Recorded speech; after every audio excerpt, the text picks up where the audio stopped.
Thank you very much, ladies and gentlemen, for that warm welcome, and I thank my dear friend Carla Fiorina for that fabulous introduction. So glad she didn't go into all that resume stuff. I'm deeply touched that she would just focus on the human aspects of my life and the human aspects of the relationship that I've had with her. And I'm so deeply honored to be back with the Willow Creek family and with Pastor Bill, and to share it in his witness and testimony earlier this morning by watching it on the screen and copiously taking notes. And I'm so pleased to be able to talk to so many fellow Christians and my fellow citizens around the world who will be seeing this while we are broadcasting it now, and also be seeing it for months to come. And I remember vividly when I did a tape presentation some 5 or 6 years ago for Willow Creek. So deeply impressed by what Willow Creek is doing under Pastor Bill and his staff's leadership. And not only what you're doing here in this community, but how what you are doing is spreading throughout the world and touching hearts and minds throughout the world. So it's a great pleasure for me to be with you. Now, I've only got a few minutes, so I've got to be very, very to the point.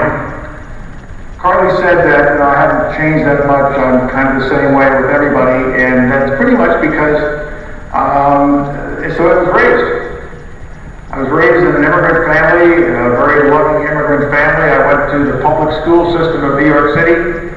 I was not a great student. I was just another kid trying to make it.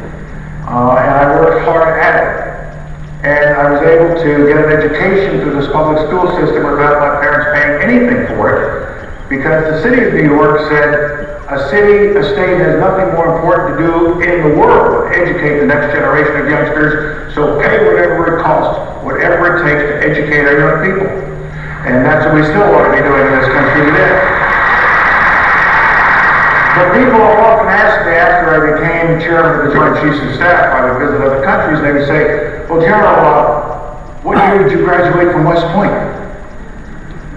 I couldn't get into West Point. I never even tried it. Never was. It wasn't happening, man. It wasn't happening.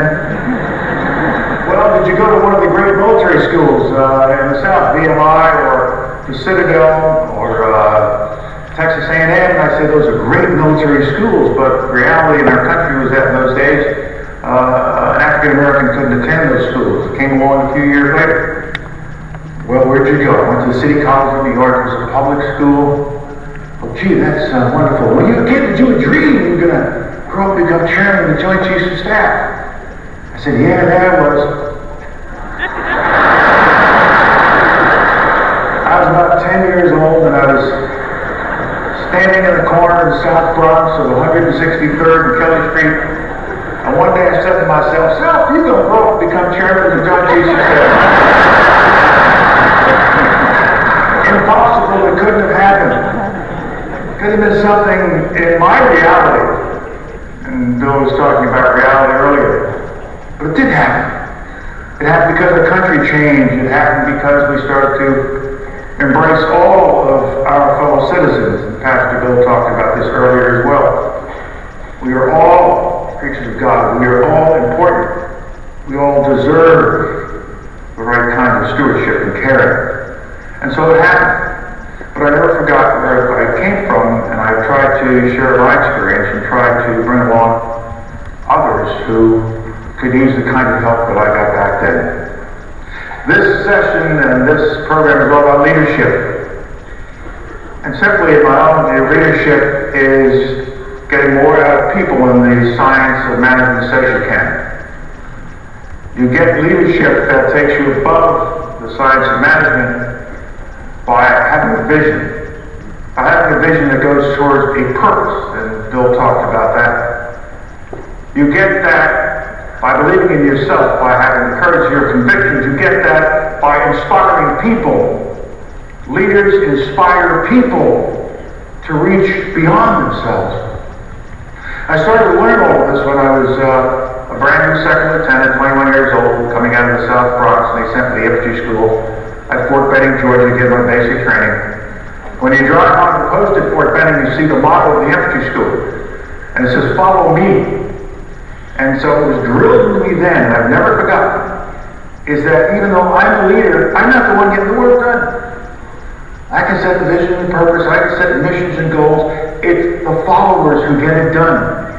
You get nowhere without followers who want to follow you.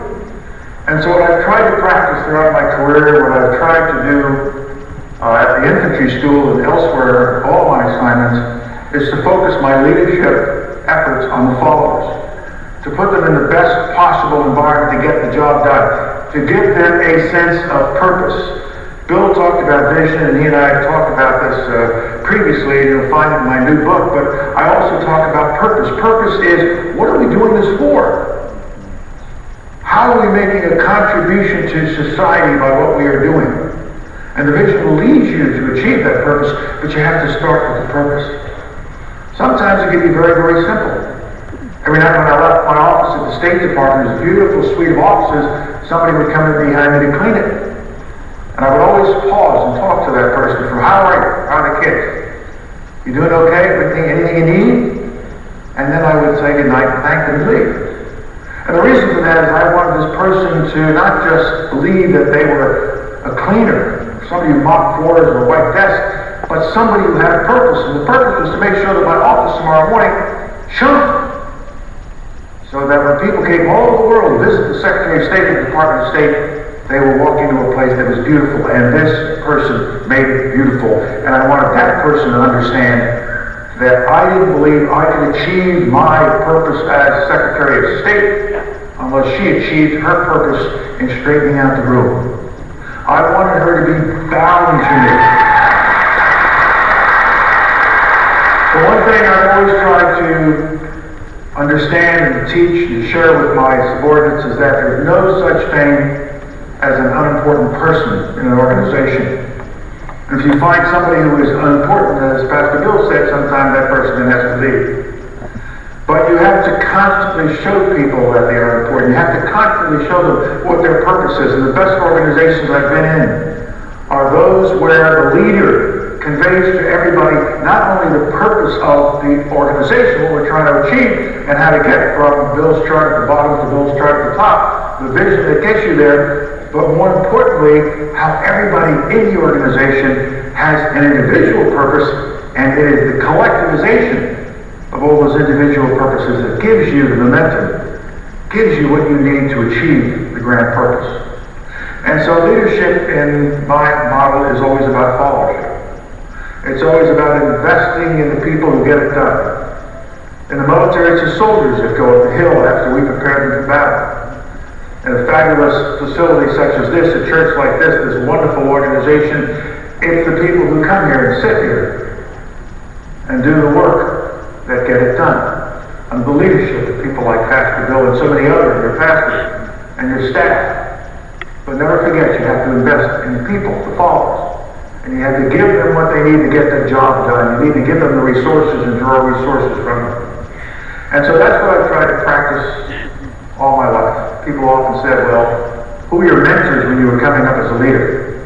First and foremost, my family, my community, the church I grew up in as a kid in the South Bronx.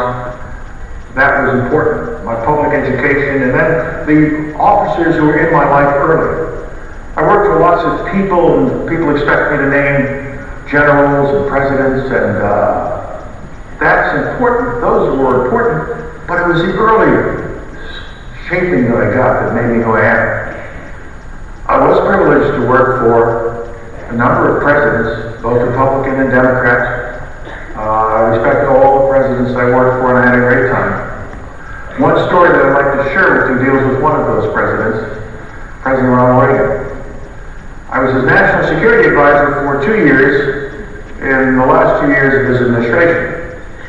And one morning I went into the Oval Office to talk to President Reagan, and we were all alone. It was my morning meeting with him, and I had a terrible problem I was working through. And I sat with the President in the Oval. He was sitting in that famous chair that you know so well in front of the fireplace. I was off on a couch to his left. And I started to tell him about the problem. Mr. President, State Department's mad, Defense Department's mad, the trade rep is involved in it, and he's paying no attention to me whatsoever. He's looking over my shoulder rather than the rose garden. And so I talk faster, talk louder. He's still paying absolutely no attention to me whatsoever. He keeps looking out in the rose garden. And so I finally can't think of anything to say, and I'm about to give up. And he suddenly pops up and he says, Cola, look. The squirrels just came and got the nuts I put out there this morning.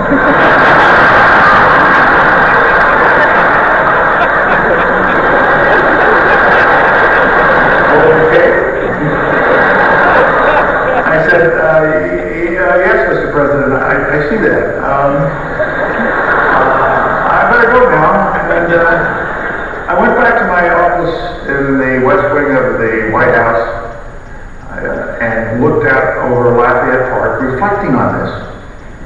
What did all that mean? I'm confused. And then it struck me, something I knew all along. But the new insight of President Reagan caused me to really fall in the years ahead. What he was saying to me was, Cole, I love you. And I will sit here for as long as you want me to, as you tell me about your problem.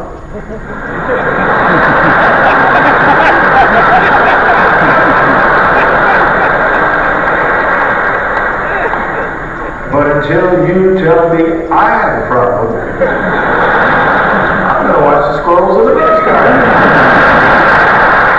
Now, the important point here, what he was saying to me is, hey, I empowered you. I hired you.